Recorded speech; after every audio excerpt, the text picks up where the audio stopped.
নেপালে সরকার গঠনের পথে জেনজি সমর্থিত দল গত সেপ্টেম্বর মাসে নেপালে যুব নেতৃত্বাধীন এক ঐতিহাসিক গণঅভ্যুত্থানে তৎকালীন প্রধানমন্ত্রী কেপি শর্মা ওলির সরকারের পতন ঘটে।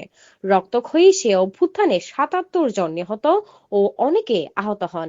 সেই ঘটনার পর ৩৫ বছর বয়সী এক রেপার থেকে রাজনীতিতে নাম লেখানো বালেন্দ্র শাহ সামাজিক যোগাযোগ মাধ্যমে তার লাখো অনুসারের উদ্দেশ্যে একটি সংক্ষিপ্ত বার্তা পোস্ট করেন।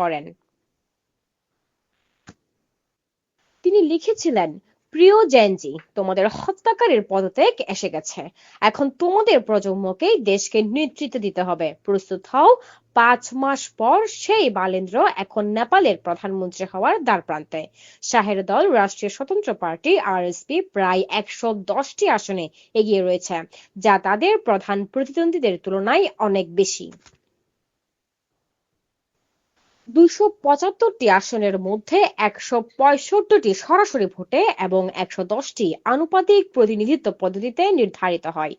চূড়ান্ত ফলাফল কয়েকদিনের মধ্যে ঘোষণা করা হতে পারে বলে আশা করা হচ্ছে। বর্তমানে দ্বিতীয় স্থানে থাকা নেপালি কংগ্রেস ইতোমধ্যে পরাজয় স্বীকার করেছে। বিশ্লেষকদের মতে আরএসপি এখন সরকার গঠনের পথে অনেকটা এগিয়ে আছে। কাঠমান্ডু বিশ্ববিদ্যালয়ের সংবিধান বিশেষজ্ঞ ও অধ্যাপক বিপিন অধিকারী বলেন, বালেন্দ্র শাহ এখন এতটাই জনপ্রিয় যে কাঠমান্ডুতে আসা অনেক বাসে স্টিকার লাগানো দেখা যাচ্ছে, যেখানে লেখা বালেনের শহরের পথে। প্রসঙ্গত, গত বৃহস্পতিবারের জাতীয় নির্বাচনে প্রায় ৬০% মতো ভোট পড়েছে।